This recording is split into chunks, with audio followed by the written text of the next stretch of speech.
afternoon! Ayan, sa panibagong sharing na naman tayo. Magluluto na naman tayo ng matchbus na hipon. Ayan guys, so meron tayong onion. Then garlic, then tomato. Ayan, so let's go!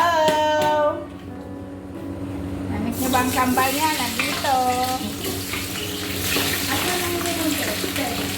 Dito ba? Okay. Iwan na ka? Hindi. Dalawa na. Ano daw?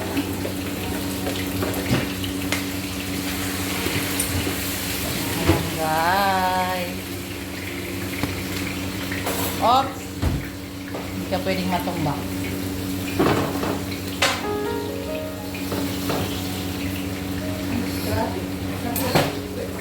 Kayo ano ka nang Init. Then guys, nandito yung ating hipon. plastic na.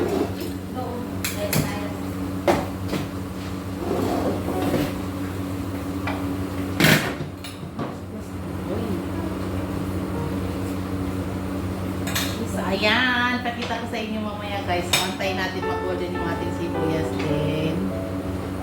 Another hipon na naman. Bye!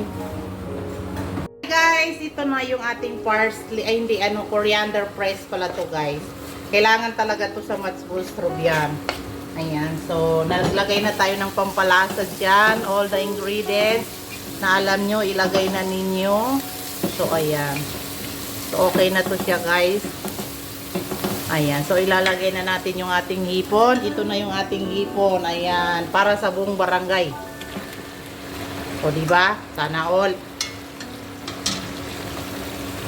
Sana all. The best ka.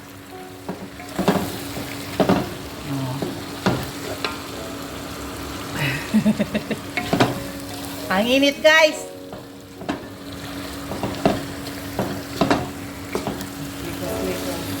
Mekos-mekos lang natin ganyan guys. And then tatanggalin natin yung konti. Tapos maglalagay tayo ng tubig. Tapos pag nagkulo-kulo na guys, yun ilalagay na natin ang ating bigas dyan.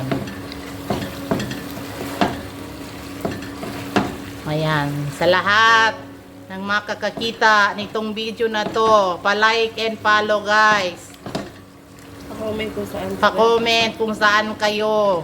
Kung gusto nyo ng recipe, comment lang kayo guys. Para i-shout out ko kayo kung saan man kayo sa mundong ito. Saan naaabot yung video? Saan naaabot yung video guys? Okay na. Sige, mamaya. Bye-bye. Mainit.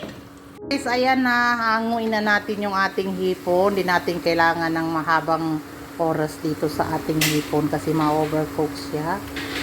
Ayan. Tatanggalin natin. Mainit masyado guys. Ito talaga ang sa pagluluto guys, mainit. Plus yung aircon pa nandun sa kabila. Sana all na lang talaga ang gumawa ng aircon na pagkatanga-tanga. Dapat dito sa harapan na nagluluto ang aircon. Ayan guys. So ayan na yung ating matchbus. So mag-a-add tayo ng water guys. And then ito mamaya yung hipon is already luto na yan siya guys. So ilalagay lang natin sa ating sa platter. Something like that. Okay? So bye.